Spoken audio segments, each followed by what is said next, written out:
Thank you. I am out of Boston. I'm from Maine originally. I always like to find out, is there anybody from Maine in the crowd tonight? No, I didn't expect that. Okay. Anybody been to Maine before? Yes, we have some rich white people here. Nice. Where in Maine you guys been? All over. You're that rich, all right. That's excellent. You'll notice that Maine is a beautiful place. It's a wonderful place. I was born and raised there. I love growing up there. The one weird thing about Maine is there are racist people in Maine.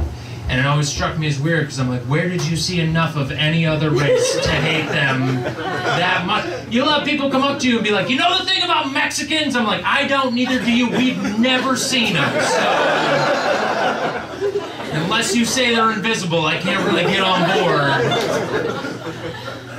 But I moved out of Maine probably about 5-6 years ago. I moved down to Boston. When I moved, I sold my car, which was scary to be like, there goes backup house. And I got a bicycle, and that's how I make my way around the city, is on a bike. Any other avid bikers or OUIs recently? Anybody? No? Yes? You say you ride a bike? What do you do safety-wise riding a bike? Helmet. Helmet, yeah, that's right. I go helmet, maybe a light at night if I'm not too high to forget it. There are definitely those nights where I go, it is fucking dark, and you're like, no, you had a brownie. That's what it is.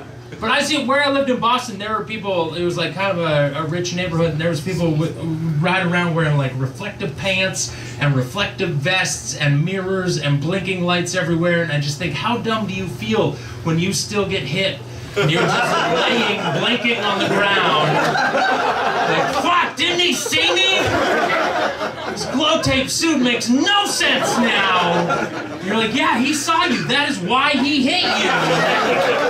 This is Boston. He was like, 10 points for this firefly.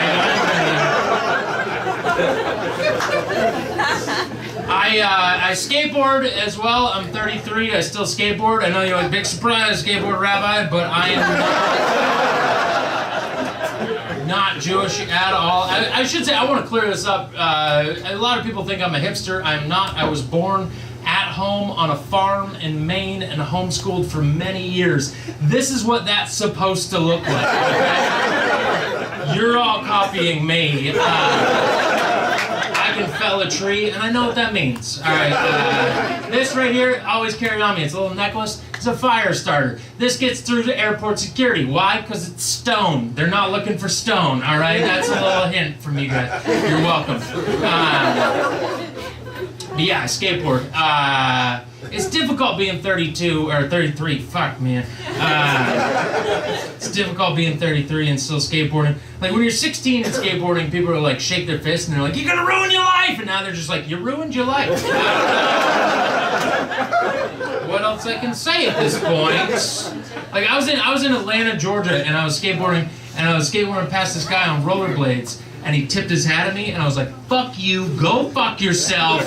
I am still cooler, we're not doing this. And then I realized, like, oh, we're both over 30, disappointing our parents. So I was like, hold on there, Lauren, yeah, fucking good on you. I don't know how my parents feel. I'm the youngest, I'm the baby of the family. Any other babies out here? Babies of the family? Oh, you are. What's the mix-up in your family? How many above you? 6. 6 of a goddamn! And boy, girl, what is it? Like, it's just all a mix of them? No, 2 girls, 4 boys. 2 girls, 4 boys. Your dad's just like, I'm just pumping them out. Let's keep going. Fuck yeah. You have a vasectomy after me. Oh, yeah. He was like 4 in a row, and then it was like, hey, we're good. I'm the youngest of 3 boys, and my other brothers are 5 and 9 years older than me, which means for sure I was supposed to be a girl or an accident. That's the only way that math works. Nobody 5 years after 2 dudes is like, you know what this party needs? Another dude, right? Let's make this a 3-pack of sausages. And I feel like because of that, they just gave up on me. Because like I was saying before, I was the only one out of the 3 who was on purpose born at home. The other 2 were born in a hospital. Me, they were like, what is it? Another dude? We got it. And then I was 11 pounds when I was born. They were immediately like, we do not got it. This is a bad idea. My other brother before me was only 6 pounds. It's only a difference of 5 pounds. Not a big difference, unless it's coming out of your vagina. That's a noticeable difference.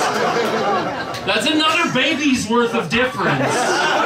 My mom's just like, is it twins? Or like, only if he ate the other one. I don't know. It's just the one giant-headed one. I don't know.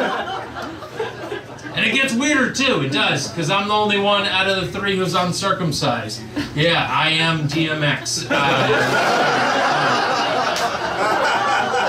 I know, that's weird for you guys to find out. It is. I'm going to say it was weirder for me to find out.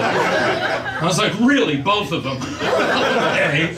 And I wasn't one, yeah, born at home, uncircumcised. Pretty much my parents were like, hey, let's see what happens if we do nothing. Roll the dice with this one. No shots either. We'll see where this ends up. I don't care for that word. I am not the und one. They are und. They are on foreskin. That is on them. Don't make up a word to make me feel weird, okay? This is the factory model, all right?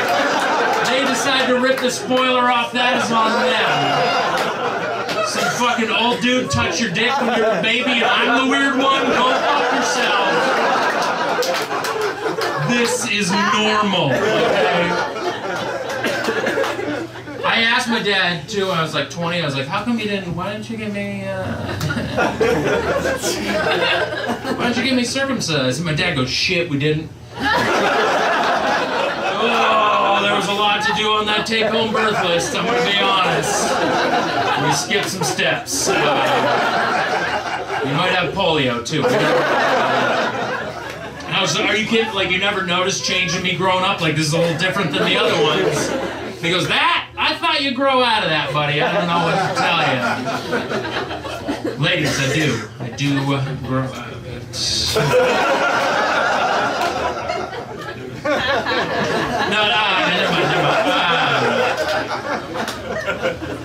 I want to tell you this story. I'm done with hitchhiking.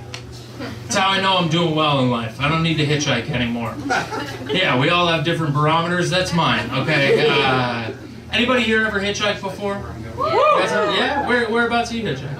Yosemite. Yosemite. Oh yeah, you made it in your own crutch, so that went well. How was it going around there? Sketchy at all? It was in an RV. They were pretty nice. Ooh, you got lucky, buddy. You got lucky. Every woman around you is going, whoo-hoo, dodged a bullet there. What stopped me hitchhiking, I was 19, and I put my thumb out one night. I got drunk one night, and I thought, let me get down to Portland, Maine tonight. It was about an hour away. I know, seems stupid. I'm fucking 33 now, and I get that drunk and get those grandiose ideas. I just go jerk off and go to bed. You're not gonna want to do that tomorrow. You're gonna be so happy you did not do that. 19, I got my fucking thumb out there. First car to pull over. I walk up, I open the door, and it's fucking Santa Claus driving. And I know, 33-year-old me goes, do not get in that car with a dude that looks like Santa Claus. 19-year-old me was like, I fucking know this dude. Hell yeah! I get in, we start driving. He asks me where I'm going. I tell him, and after a little bit, he says, he goes, hey, do you smoke weed? And I was like, Santa, you know everything about weed. Yes, I smoke. So I start smoking weed with him. Again, 33-year-old me was like, don't do drugs with him too. Get out of the car. 19-year-old me was like, fucking smoking with Santa. And he says to me, he goes, this is where I would turn off, but the joint's still going. What do you say I give you a ride the rest of the way? And I'm just fucking on Dasher, on Dancer, on Chevy Tahoe, let's go. We get just inside the city limits of Portland, Maine, and everything's been normal as that can be. And he says to me, he goes, my wife lets me have a boyfriend or two. Yeah, I was like, Mrs. Claus does that, okay. And he says, if you want me to, I'll suck your dick for you. And I said, this is where I'm going. That was the best excuse I could come up with, was if only we had more time. But here we are. And I want to say, I was the asshole in that situation. I was. He gave me a ride an hour, smoked his weed with me, offered to suck my dick. Clearly he had been getting my letters, because at 19, that was all I wanted. as a fucking ride, some weed, and a blowjob. But also because all I could come up with was, if only we had more time. He left there going, I should have asked sooner. That kid was down, and I was a nervous Nick about it, and I fucking let him go. All right, that's it for me.